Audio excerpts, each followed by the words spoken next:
habeen wanaagsan daawadayaal waxaan ahay Cusmaan Cabdi Xasan oo idin soo jeedinaya barnaamijka caawa qodobada wararka BBC-da ugu waaweyn waxa kamid ah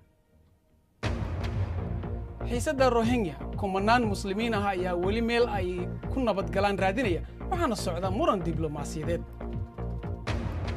muuqaalkiisii ugu horeeyay ee golaha guud ee qaramada midoobay ayuu madaxweyne Trump ka sheegay in laga doonayo inay noqoto mid ka mid ah qaramada midoobay wax waxtar leh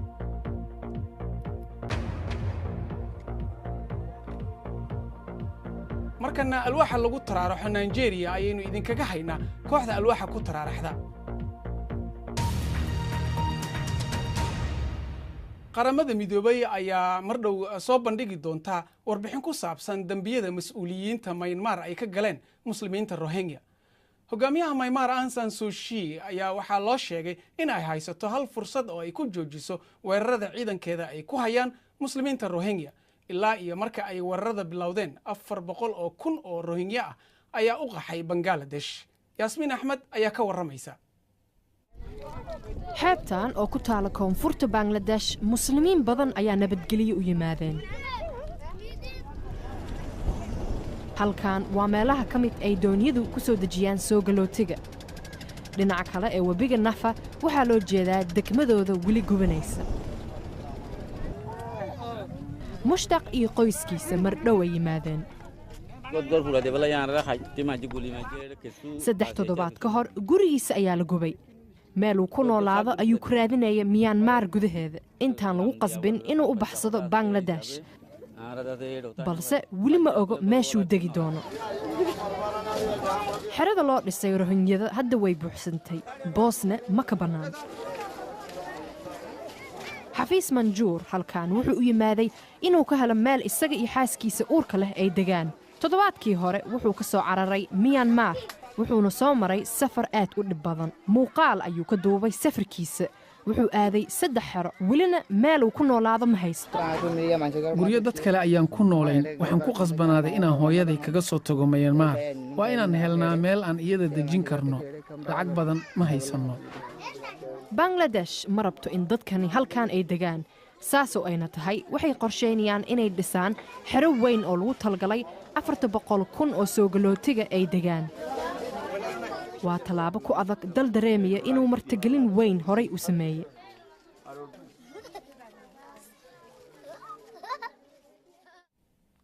qaramada midoobay ayaa wax weyn aan ka soo qaadin hadalka madaxweyne Trump uu ka sheegay golaha ammaanka wuxuu ku dooday in dib loo habeeyo ururka Trump ayaa ku baaqay in qayb kasta oo maamulka qaramada midoobay ay mas'uuliyadooda qaataan madaxweyne Trump ayaa qiray in xogayaha guud ee qaramada midoobay Antonio Guterres uu bilaabay wax ka qabashada dhibaatooyinka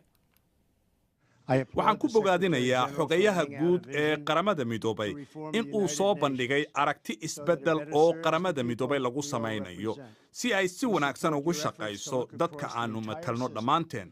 waan taageersanahay dadaalkiina aad isku dayaysaan inaad ku hagaajisaan nidaamka qaramada midoobay ee xagga horumarinta maamulka ammaanka iyo nabadda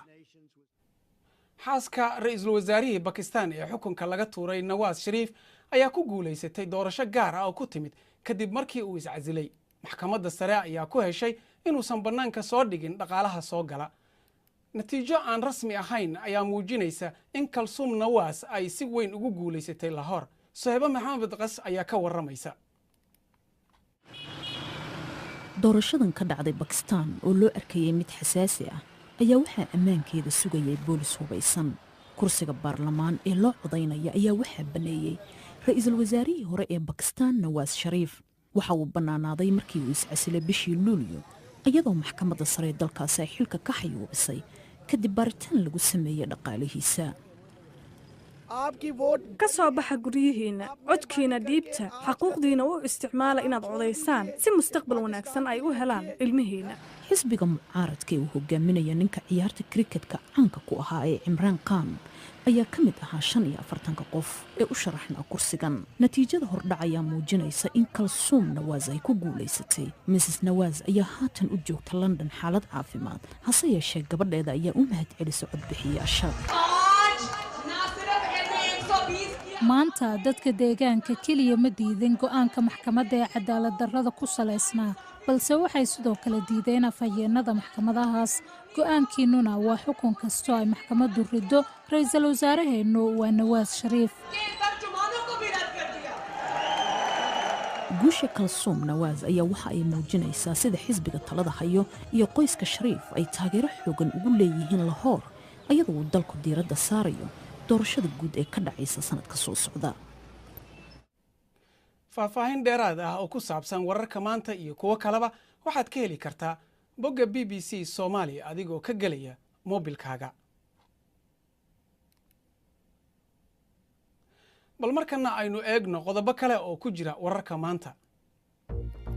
booliska ayaa weli su'aalo weydiinaya 2 nin oo looga shakiyey falal argagixiso kadib weerarkii Jimcihii ka dhacay saldhig tareenada oo ku yaala koonfur galbeed magaalada London. muuqaal kaamarada ayaa muujinaya in nin sita bacda dukaamada 90 daqiiqo ka hor qaraxa. Kuuriyada Waqooyi ayaa ka digtay in cunaqabatayno dheeri ah iyo cadaadis ay ku riixayaan inay dedejiso barnaamijkeeda nukleerka. wasaaradda arrimaha dibadda ayaa ku tilmaantay xanibaadaha cusub ee qaramada midoobay ku soo rogtay fal cadowtinimo ah oo aad u xun oo aan bani aadamnimo ku jirin. dhinaca kalena Maraykanka iyo Kuuriyada Koonfureed ayaa sameeyey dhoolatus militari oo wadajir ah. ra'iisul wasaare Theresa May ayaa Kanada u joogta qorshooyin heshiis ganacsi kadib marka Britain ay ka baxdo EU. waxay sheegtay in labada dal ay mabaadi' wadaagaan ka hor inta aysan la kulmin ra'iisul wasaaraha Canada Justin Trudeau. isbuuc iyo bar ayaa laga joogaa xilligii ay duufaanta Irma burburisay qaybo badan oo ka mid ah Caribbean-ka. goobaha ay sida xun u baabi'isay waxaa ka mid ah jasiiradda British Virgin.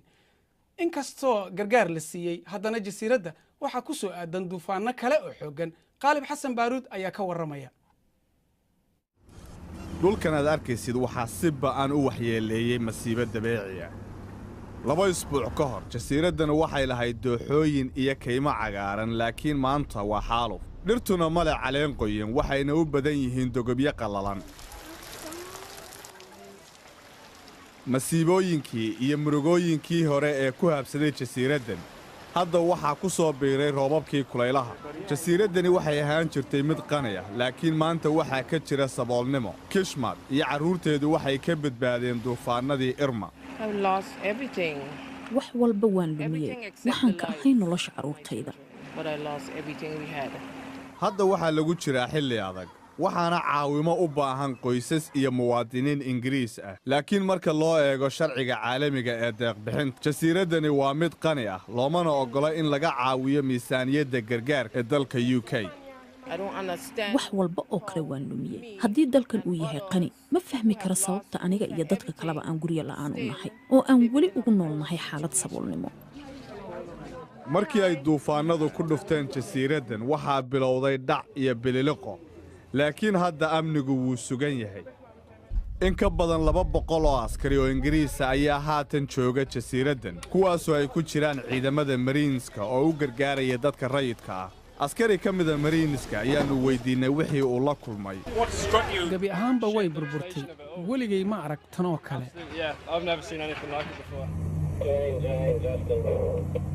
hadda waxaa muhiimadda mudan sidii dib loogu bilaabi lahaa dalxiiskii ka jiray jasiiraddan. mushahar la'aan iyo hoosu dhac ku yimid dakhliga dadka ayaa waxyeeleeyey dhaqaalihii jasiiradda, laakiin waxaa dadaal loogu jiraa sidii dib loogu dhisi lahaa jasiiraddan. dadka kiniisaddan jooga ma aha kuwa ka walwalsan wixii lumay, balse waxay niyadda ku hayaan wixii badbaaday.